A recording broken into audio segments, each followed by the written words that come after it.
Right, so hey everyone and welcome back to another budget photography video. Now, with the current coronavirus going on, I haven't actually been out to record a video.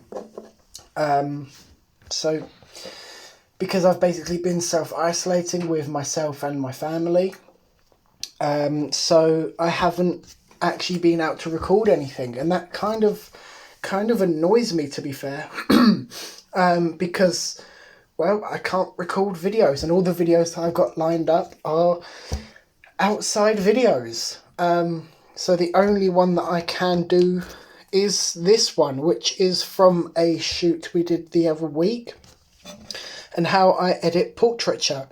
As you can actually see, two of them I have actually already edited, but I wasn't too sure about them, so I've kind of left them like that. Sat here with a coffee, but so yeah, so I thought that we could, sit here or whatever you're doing, and I can show you guys how I edit portrait shoots. So let's get into it. Let's find one that I haven't edited. Let's go with preferably one where she's not closing her eyes or pushing her hair out of her face, or where she's got her hair in her face.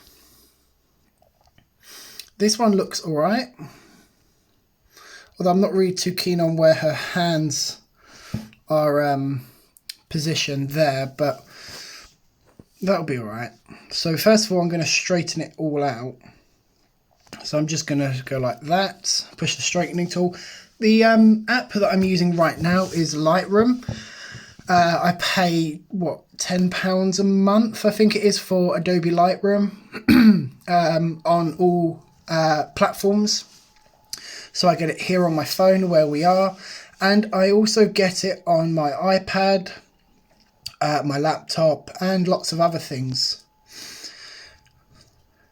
that I use. So yeah, I'm going to try not to actually edit this video, because to be fair, I kind of can't be bothered.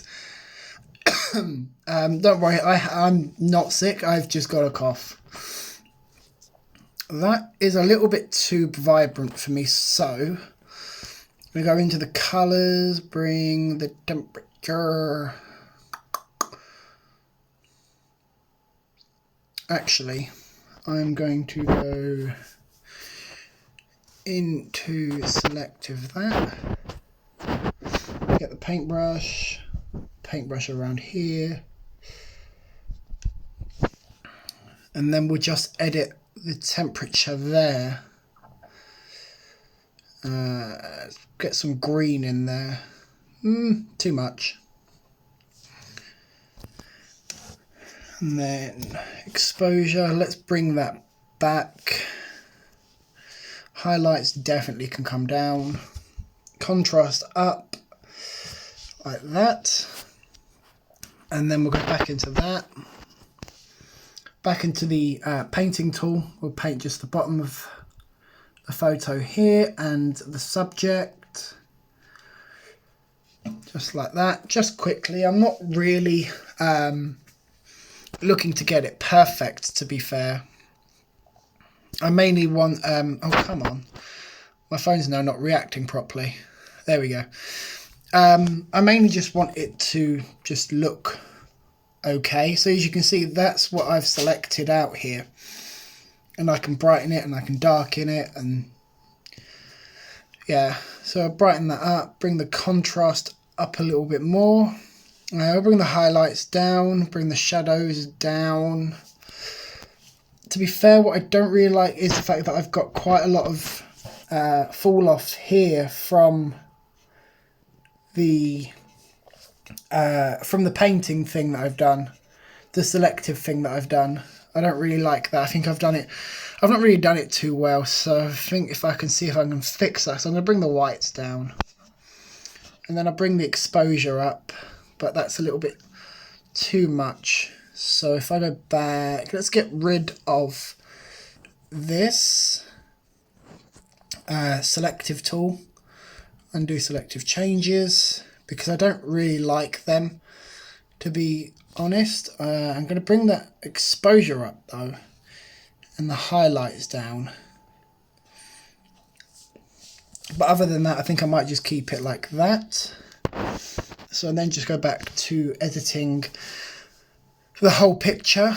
We'll bring in some artificial sharpening. I don't normally do this. Bring some noise reduction into it. Get rid of some chromatic aberration. Because I was using the 75 to 300, it's not the sharpest lens, and it is quite well known for chromatic aberration. If I were to zoom in, you can actually see it around certain parts. So like just here around the arm there, you can actually see chromatic aberration. So I'm happy with that one. There's still things that I would do, but what are you going to do? I haven't really got enough time to sit here and edit every single one of these, obviously. This one's quite nice. I like this one. So I think we'll do this one now. So we'll go into the light. So it is quite underexposed, and this is something that a lot of photographers actually do. They underexpose the image. Purely so that they can, you know, because we then got a lot of detail here in the background. Well, yes, the foreground is, you know, underexposed. We can actually bring that back in the shadows, and I can lift the shadows and I can lift the exposure, and no detail is actually lost within the image. Let's bring them whites down and add in some colour into the image, because this is quite, I mean, the day that these were taken, it was quite a cold-ish, overcast kind of day. So there's no real point in adding like warmth to it, so I'm just going to add in some more blue. Not much, just a little bit. It's just to kind of add to the effect of it. To be fair, these images aren't really the best. They're not my favourite. This is what I was talking about with the chromatic aberration. If you can see in the hair just here, that green stuff is the chromatic aberration from this lens, which is fine. It just happens. So I'm going to bring some texture in. This I hate. I hate vignetting. I don't know why people use it. It gets overused too much, and it can just look really, really horrible, in my opinion. So I'm going to remove some chromatic aberration. And yeah, to be fair, these images aren't really, there's not really much that needs doing to them, because to be fair, I get quite a lot right in camera. I know that sounds a bit like I'm up myself, but to be fair, it's just how I work. I'd much prefer to get as much detail and as much stuff done in camera, and then have to do little work in edit.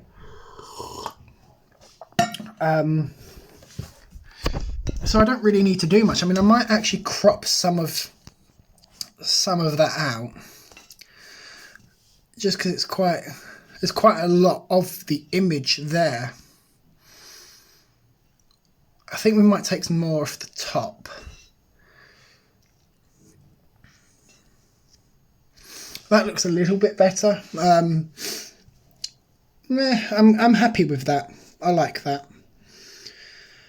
So let's move on to another one. Let's go all the way. What I'm going to do is I'm going to go to one of the earlier ones. These are quite nice. Now, I do like these. These are some of the better ones that I like.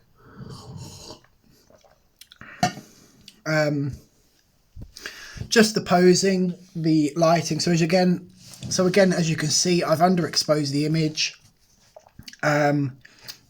So the background is nicely exposed, and the foreground is underexposed, but that's purely so that I can bring it back in post. So if I go to, the exposure tab, bring the exposure up, bring the shadows up.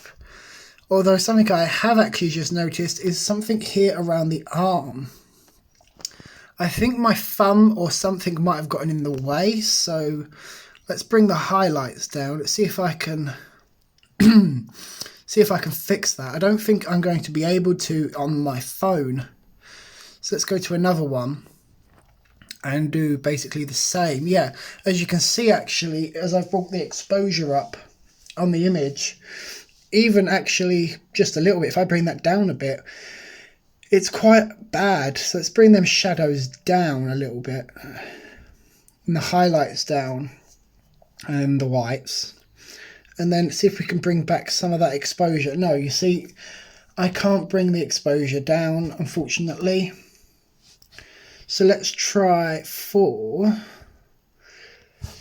These were quite nice. I did like this. I did actually get that one, which I was quite happy with, but I've put a vignette on there, and I don't know why I put a vignette on there.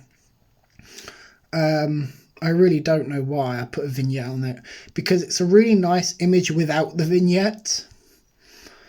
So I don't know why I thought it was a good idea, because I don't like vignetting. So yeah. So again, as I've said many times, I've underexposed it purely so that I can bring the shadows back. I can sort the highlights. I can bring the exposure up a little bit. Bring the whites down. Bring some of the blacks up. Add in some contrast, and apart from some coloration that we can add to the background there, we've got a pretty well-to-do image. Let's have a look. No, I don't like that. That's too... Just like that. Although I might actually add in some sharpening in this one.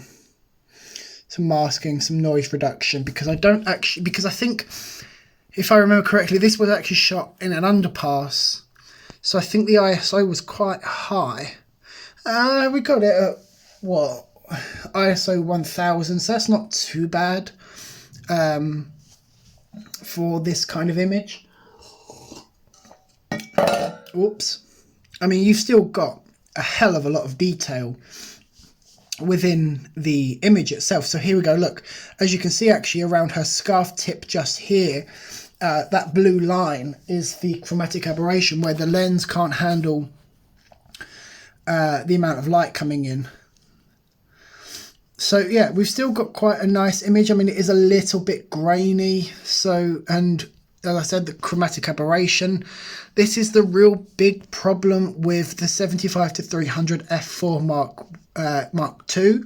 So there we go. As you can see, actually, the tool to remove that chromatic aberration has done some work up here, especially on the hair and on the scarf. It has minimized it while it is still there on the scarf.